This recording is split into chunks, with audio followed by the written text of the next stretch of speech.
Okay, people. So when I was sent this, I didn't know what to think, right? When the screaming starts. Now, it sounded a little bit like that Bros documentary we covered. What? I think that was 2019. You know what I mean? I think that was 2019. It may have been 2020. It may have been 2020. London Film Festival, right? So, I was, is it a music documentary? Like, what is this gonna be? I did not think it was gonna be a indie horror film about serial killers. You know what I mean? Which, hey, that completely took me by surprise. Ain't gonna lie. So, it is directed by Conor Boru, who co-wrote with Ed Hartland. Um, the film is produced by Hartland, by Boru, by Dom Lenore and Jared Rogers. It's executive produced by Yazine Atour, Octavia Gilmore, Cave Niku. It's associate produced by Jordan Prince, and it is co-produced by Lucinda Rhodes Thakrar. Music is from Michael Palmer. Adrian Musto handles the cinematography. Alan Ray edited the whole thing. Sophie Leatherby did hair and makeup. Don Lino handled production management. Um, who else is there? Toby Keaton, Francis White, Paul Caton, Joshua Bosley, James Burns, Siobhan McDonnell, and Lee Nicholas Harris all helped out as well. Okay, it's yeah, it is definitely an interesting piece with the original music in the thing. That's a lot of fun, right? It's a lot of fun. You know what I mean? I ain't gonna lie, the song was a little catchy. You know what I mean? The biopis, the synopsis, ooh, it's about this. Okay. Um, Aidan has a dream. That dream is bathed in blood and glory as he documents his attempt to become one of the UK's most infamous serial killers. With a documentary film crew on hand, Aidan's dream is set to become a reality as he becomes England's answer to the Mason family, recruiting a gang of damaged souls with the same urge to kill. He soon realizes that some of his blood soaked cult members may be a little more into the murder of mayhem than he is. Who will make the headlines? Who will be forgotten? And who will be left on the chopping block when all is said and done?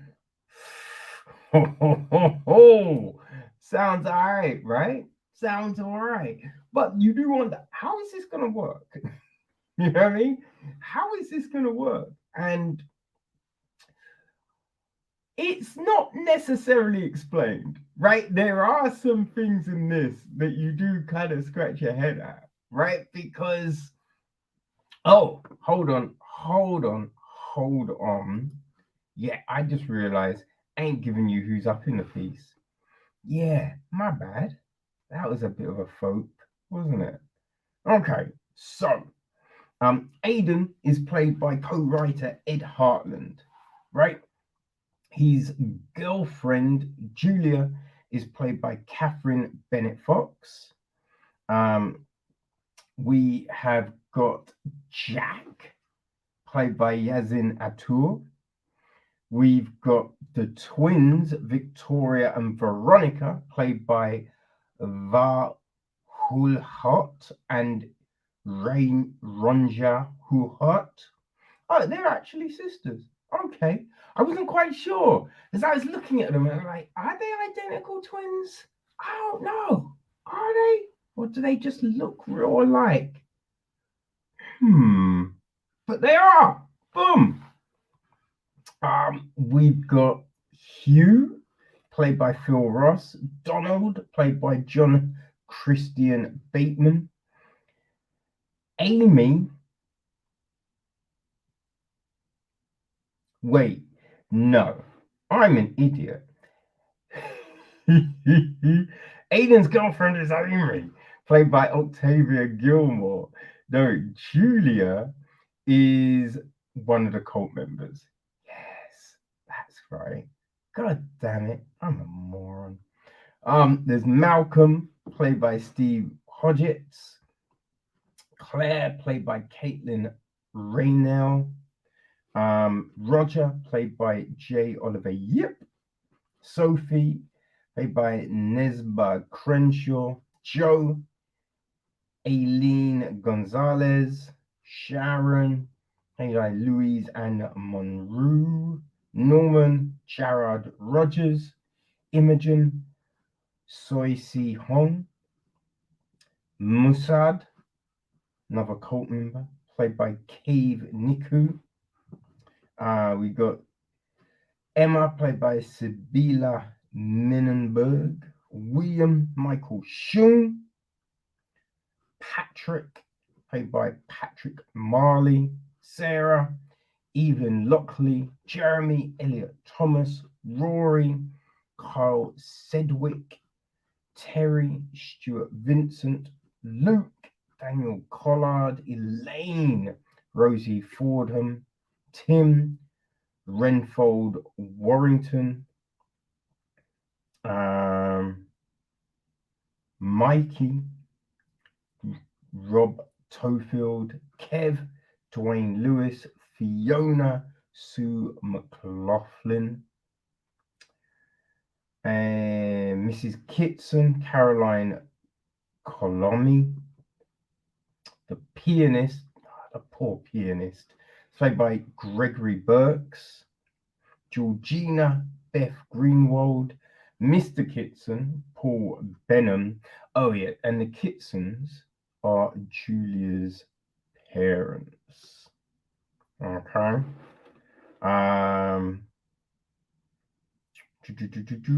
George, her brother, Gary O'Brien.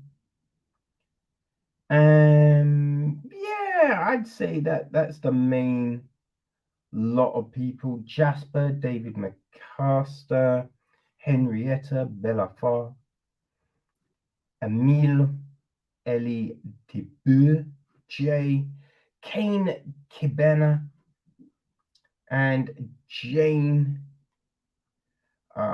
Esther Wayne. Okay, so yeah, look, I really enjoyed this film. It was a lot of fucking fun. It was a lot of fun. Like, there's a bit of in it where we find out that Aidan used to be in a rock band. Well, not a rock band, my bad. He was in a death metal band. He was in a death metal band. Jeez. Yeah, that was a lot of fun. We get a music video and everything. Oh my gosh. Yeah, that was a great sequence. But yeah, there's things that go down, right? And you wonder, wait, how would that make sense? Right? Because you've got Norman, our journalist, our reporter, looking for the big scoop, right? He wants to break in, right? He wants to make his mark. So the whole idea is to, instead of capture the aftermath of a serial killer, right? Get in on the ground floor, right? Document everything, which At no point did old Norms think, wait, that would make me an accessory. You know what I mean? Because I believe if you know someone's gonna kill someone and you don't like report it, you're kind of attached to that thing, right? I believe that's the law. I might be wrong, but I believe that's the law. And especially if you're filming it, you know what I mean? Right? Which is kind of nuts. So we have that element of the film, which you're like, wait, what? How is that? Then you've got, I think, the recruitment of the family. Now, there's bits that happen in that, and I won't spoil it. There's no spoilers here, people. Don't worry. But there's questions around that, right? From what we see. So there are these things that you're like, does this make sense? Also, fingerprints, motherfuckers. You know what I mean? Fingerprints are all over the shop. They're insane. But, god damn it, this film has you gripped all the way through. Because, right, the big thing with this, like the story, it's fun. It's goofy as fuck, but it's fun, right? And you can kind of see it happening. You know what I mean? Some stupid ass reporter being like, I wanna capture this, right? And someone trying to aspire to be Brian Brant Manson. Brian, no, that doesn't sound right. Richard Manson? Doesn't, I don't know, the fucking dude that had the Manson family. You know what I mean? It was in the Tarantino film, Once Upon a Time in Hollywood, I feel. I'm not sure I'm saying anything correct here, but I feel you will know exactly what I'm talking about. Okay? But yeah, so he's aspiring to be that, right? So, I mean, you imagine there are definitely people that want to be that, right? Want to be serial killers, want to be, but are a little too afraid to actually pull the trigger, you know? So you can see it. And then, right, the cast absolutely smash it. The cast are so frigging great because you really do buy these personas.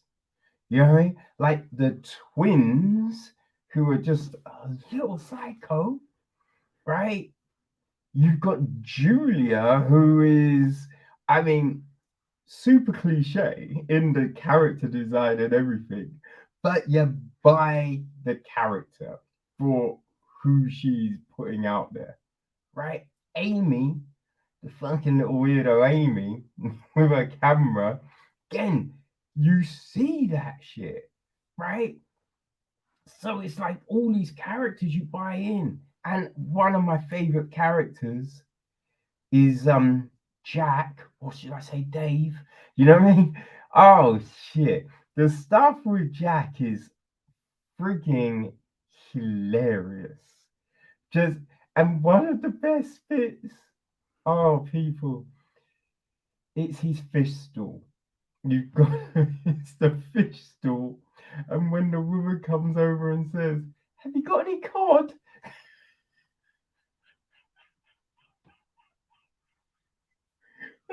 Just, oh shit, people, trust me, you need to watch it.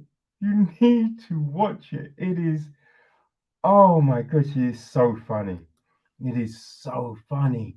And but the great thing is, right, it's not, well, for me, it didn't feel like it was set to have huge laughs all the way through. But there was just these little things that would go down that would just make you chuckle. You know what I mean? Just make you grin. You know? Which I feel was perfect for this. It wasn't too over the top. I mean, well, too over the top is a film about wannabe serial killers. You know what I mean? So there is a little, but hey, I thought they really they got it right. They got it right.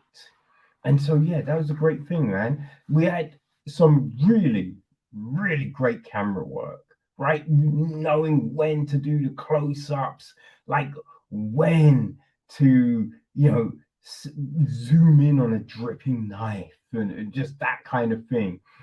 Really handled nicely. Great angles.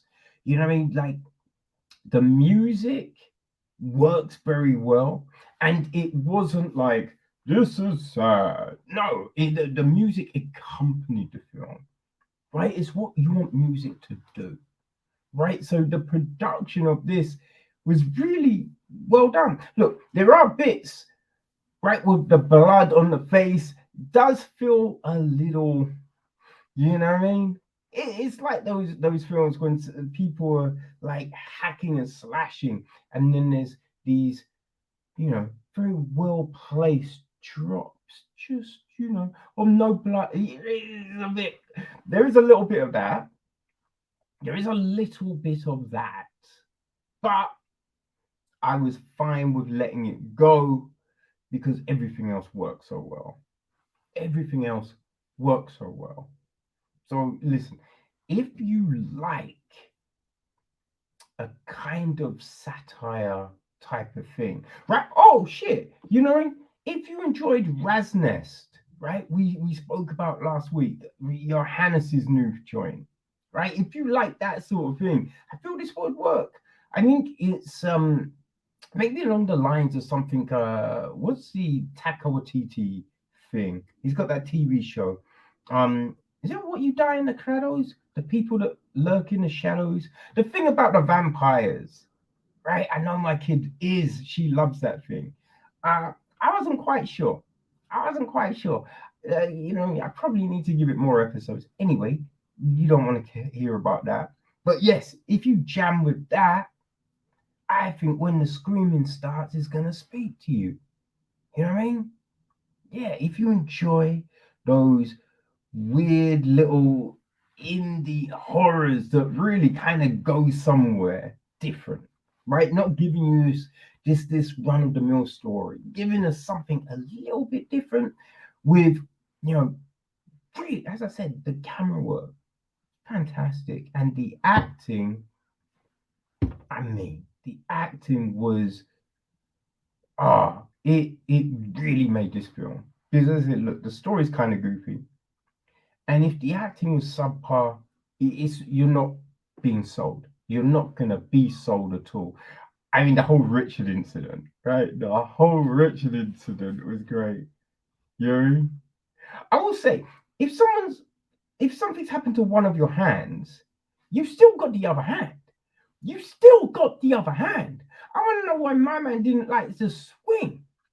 You'll understand once you see it. But yeah, that's the only other thing I will say. You got two motherfucking hands for a reason, son. You know what I mean? But yeah, people, when the screaming starts, it is well worth the watch. And listen, when the credits start, don't run off because we get several little cutscenes that give us an update on certain situations. And is it the last one? I think it's the last one. I feel, I feel Jack. I feel it's the last one. But you want to watch it. You want? Oh my gosh! There's this with the police and everything. It's jokes. It's straight jokes. Hiding in plain sight.